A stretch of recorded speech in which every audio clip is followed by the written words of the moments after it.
Isaías capítulo 53, a partir do primeiro versículo, diz assim a palavra do Senhor. Quem creu em nossa pregação? E a quem foi revelado o braço do Senhor? Porque foi subindo como renovo perante ele, e como uma raiz de terra seca, não tinha aparência, nem formosura, olhámo-lo, mas nenhuma beleza havia que nos agradasse. Era desprezado e o mais rejeitado entre os homens, homens de dores, e que sabe o que é padecer, e como de quem os homens escondem o rosto. Era desprezado, e dele não fizemos caso. Certamente ele tomou sobre si as nossas enfermidades e as nossas dores. Levou sobre si, e nós os reputávamos por aflito e ferido de Deus e oprimido. Mas ele foi transpassado pelas nossas transgressões e moído pelas nossas iniquidades. O castigo que nos traz a paz estava sobre ele, e pelas suas pisaduras fomos sarados. Até aqui, irmãos. Vamos orar novamente ao Senhor, amém? Senhor nosso Deus e nosso Pai, em nome de Jesus te agradecemos por mais uma oportunidade, Senhor, que temos aqui para estar ouvindo a Tua palavra, Senhor. Te agradecemos pela liberdade religiosa que nós temos nessa nação, Senhor, para estar te adorando, para estar te bendizendo. Te agradecemos, meu Deus amado, pela obra que o Senhor tem feito em nossa vida, Senhor. Te pedimos que o Senhor venha estar falando conosco, a começar por mim também falar comigo. Esteja usando minha vida, Senhor, poderosamente, Senhor, que estou totalmente dependente, Senhor, da ação do Espírito Santo, Senhor, em nome de Jesus. Esteja abrindo mentes, esteja abrindo corações aqui neste lugar, Senhor.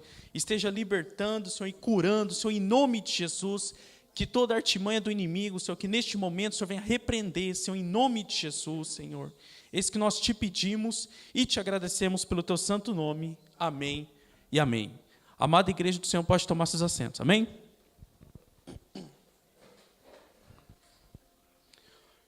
Vemos aqui uma coisa interessante na primeira parte do versículo 1, que diz assim: quem creu em nossa pregação? Quem creu em nossa pregação?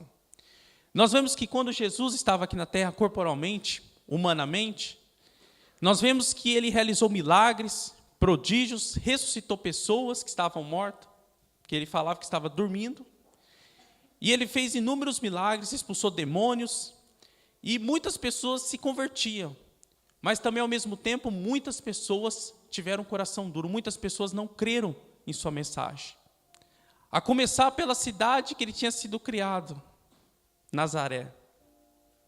E ali, por causa dessa descrença, ele não pôde fazer muitos milagres por causa disso. E houve em descrença até na parte de sua família, dos seus irmãos. Isso era para que se acontecesse, era para acontecer, para que se cumprisse essa profecia de Isaías. Quem creu em nossa pregação? E nós vemos que hoje acontece ainda nos tempos de hoje. Hoje Deus faz milagre muitas vezes na vida da pessoa, Deus livra a pessoa de muitas enfermidades, acidentes, mas mesmo assim há descrença por parte de muitos, por parte da humanidade. Para a humanidade aí fora, quando você fala de Deus, as pessoas já começam a zombar de você, já começam a rir, chamar de bitolado, dentre muitas outras coisas. Muitos já não creem na presença de Deus, não creem mais nas leis de Deus, não creem que existe um Deus que fez o céu e a terra. Essa descrença existe até nos tempos de hoje, irmãos. Essa descrença. Mas nós, como filhos de Deus, nós não devemos, irmãos, em hipótese nenhuma, em momento nenhum da nossa vida, a gente deixar de crer no poder de Deus. Eles aí fora, eles têm uma desculpa, seria, né? Entre aspas, porque eles não têm a Deus, mas nós temos a Deus, nós temos o Espírito Santo, amém? Deus fez obras em nossa vida. E essa descrença também aconteceu com o povo de Deus também. Depois que eles saíram do Egito, quando eles estavam no meio do deserto, depois de eles terem visto o mar se abrindo em dois para eles poderem passar. Mas na primeira dificuldade que teve, já veio as murmurações. Na primeira dificuldade, já veio a descrença. Tudo aquilo que Moisés poderia ter pregado, tudo aquilo que Deus fez, que eles olharam aos olhos nus. Milagre extraordinário que nós não vemos hoje, você não vê o mar se abrir hoje. Mas nós não precisamos do mar se abrir hoje para a gente poder crer em Deus, porque nós temos a revelação que é a palavra de Deus. Mas eles viram fisicamente, literalmente, e mesmo assim eles não creram, irmãos. Eles não creram, porque se eles tivessem crido, eles não teriam murmurado. E nós vemos o que aconteceu com eles. Daquele monte de quase 1 milhão, só apenas Josué e Caleb entrou na terra prometida. Amém? E nós vemos aqui, porque foi subindo como renovo perante ele, como uma raiz de uma terra seca. E olha uma coisa interessante que nos chama a atenção. Não tinha aparência e nem formosura. Olhámo-lo, mas nenhuma beleza havia que nos agradasse. Jesus não era como muitos filmes hollywoodianos hoje pintam, como os quadros romanos pintam, como aquele loiro de olhos verdes, olhos azuis. Porque Jesus não tinha formosura nenhuma, irmãos. Jesus ele não era um popstar, ele não era um Brad Pitt da vida. E não tinha beleza nenhuma, fisicamente. E nós, levando para a nossa vida de hoje, irmãos, a cruz não tem beleza para as pessoas hoje. Porque a cruz é sofrimento, a cruz ela é renúncia. O Evangelho de Deus é renúncia. O Evangelho de Deus, ele não atrai as pessoas. Ele atrai apenas aqueles que querem transformação de vida. Mas muitas pessoas hoje estão fazendo, enfeitando a cruz de Cristo. Colocando coisas de ouro, fazendo dentre outras coisas. Mas quando eu digo isso, irmãos, é uma metáfora que estão querendo colocar ouro, que estão querendo enfeitar. O que eu quero dizer é o seguinte, que eles estão querendo colocar coisas que Deus não falou. Eles estão querendo colocar que Deus, ele pode fazer você ficar rico só se você aceitar Ele em sua vida. E nós vemos que isso não tem na palavra de Deus. Muitos estão prometendo uma vida com Cristo, de uma vida de 1000 maravilhas, em que você não vai ter dificuldade nenhuma, mas não é isso que Deus prometeu para nós. Neste mundo nós teremos aflições, mas tem de bom ânimo, Jesus venceu o mundo.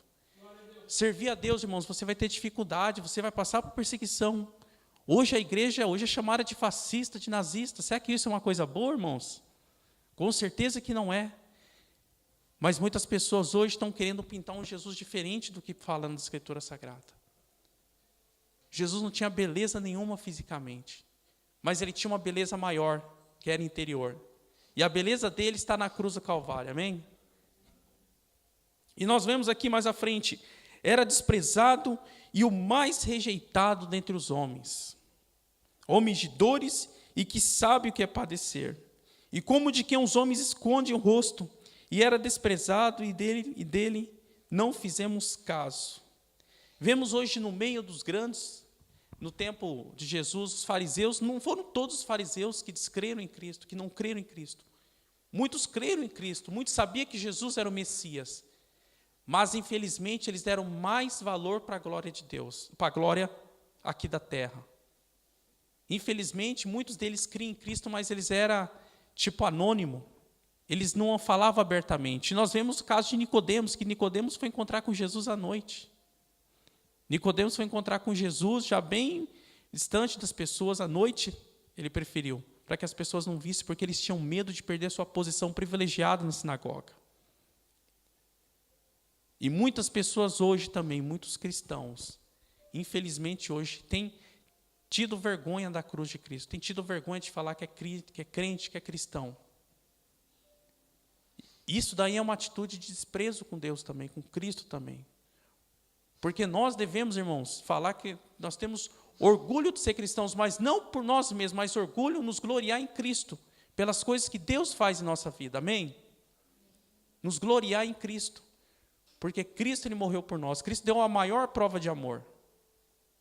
Quando uma pessoa perde você falar que ninguém se importa com ela, que ninguém ama ela, você fala o seguinte, que teve alguém que morreu por ela, há 2000 anos atrás, há mais de 2000 anos atrás, e esse alguém é Jesus Cristo. Essa está a beleza do Evangelho, aí que está a beleza de Cristo, amém?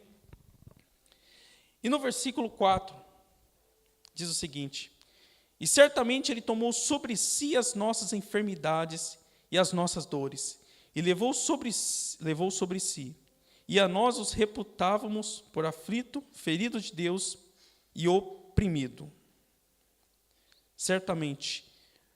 E o que nós vemos aqui, irmãos, já também fala também no versículo 5, na parte final, fala das pisaduras.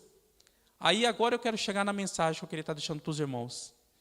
Pelas pisaduras de Jesus, ou seja, pelos ferimentos de Jesus, nós fomos sarados. Nós fomos sarados, mas sarados do quê, irmãos? Sarados do quê? Sarados do pecado, da pior doença que pode existir na humanidade. Porque dentre muitas outras doenças que você pode imaginar, elas podem ter cura, pode ter tratamento, mas o pecado é a única doença que não tem tratamento, que é uma doença espiritual. E só apenas uma pessoa, só apenas um ser que pode nos curar desse pecado, dessa doença, que é Jesus Cristo. E essa cruz veio há mais de 2000 anos atrás, quando Ele se entregou para nós. O castigo que nos traz a paz estava sobre Cristo, estava sobre Ele. E o pecado é uma doença incurável aos olhos humanos, incurável aos olhos da medicina humana. Porque neste mundo todos os homens estão doentes. Porque o pecado, a partir do momento que Adão e Eva pecaram, a partir do momento que eles desobedeceram a Deus e comeram do fruto proibido, o pecado entrou na humanidade. E nós herdamos essa natureza pecaminosa. E o ser humano se desligou de Deus a partir deste momento. Mas Jesus veio trazer uma religião, irmãos. Ao contrário do que muitos falam, Jesus veio sim trazer uma religião. E religião significa religar a Deus. Jesus veio nos religar a Deus, veio nos religar aquilo que Satanás tinha feito, aquilo que Satanás tinha usado Adão e Eva para nos desligar de Deus. Jesus veio e religou a gente. Na Bíblia fala também de religião, que uma das coisas importantes da religião é você se abster da corrupção deste mundo. Ou seja, você viver em santidade, você se distanciar do pecado. Se abster da corrupção deste mundo é você correr da aparência do mal também. Muitas práticas hoje que não são pecado, mas muitos cristãos gostam, só que são práticas que, se você ir mais a fundo, você acaba pecando. Mas a palavra de Deus diz lá em 1 Tessalonicenses, no capítulo 5 ou 2, se eu não me engano, não lembro direito, fala para a gente fugir da aparência do mal. Aquilo que você vê que pode te levar a pecar, fuja daquilo ali, irmãos. E Paulo não está falando tipo assim, te dando uma sugestão. Paulo está falando para você, está te ordenando para nós fugirmos da aparência do mal. Porque a nossa carne é fraca. Por isso que nós devemos alimentar o Espírito. Por isso que nós devemos viver uma vida espiritual para Deus. Amém? Oração e leitura da palavra de Deus. Nós devemos fazer isso. Nós devemos fugir da aparência do mal. Não devemos confiar, irmãos, em nós mesmos, na nossa carne. Mas, assim como fala que a carne é fraca, mas fala que o Espírito está pronto, o Espírito está forte. Amém? A gente tem alimentado qual parte? A carne ou o Espírito? Faz uma pergunta para você mesmo. Porque muitas vezes, lutas de nossa vida a gente acaba perdendo, quando eu falo lutas espirituais, porque a gente tem alimentado a parte errada. Tem alimentado mais a carne. Se você alimentar mais a carne, se você fazer mais as suas próprias vontades do que a vontade de Deus, você realmente não vai conseguir vencer as batalhas. Você precisa estar cheio de Deus. Você precisa fazer a vontade de Deus. Como eu falei há umas 2 sextas-feiras atrás, uma, se eu não me engano, falei que Deus ele só realiza coisas extraordinárias em nossa vida, a gente só vai ter experiências com Deus que vai marcar em nossa vida, que muitas vezes pode ser como um divisor de águas em nossa vida, se a gente se dedicar a Deus realmente. Se a gente se encher do Espírito Santo. E nós vemos um exemplo de Paulo, em Romanos, no capítulo 7, do versículo 15 ao 20, ele fala que o mal que ele não queria fazer, ele fazia, e o bem que ele queria fazer, ele não fazia. Nós vemos a luta diária de Paulo. Mas isso quer dizer que nós podemos viver pecando? Claro que não, porque essa doença está na nossa carne, mas não no nosso espírito. Devemos alimentar o espírito, amém?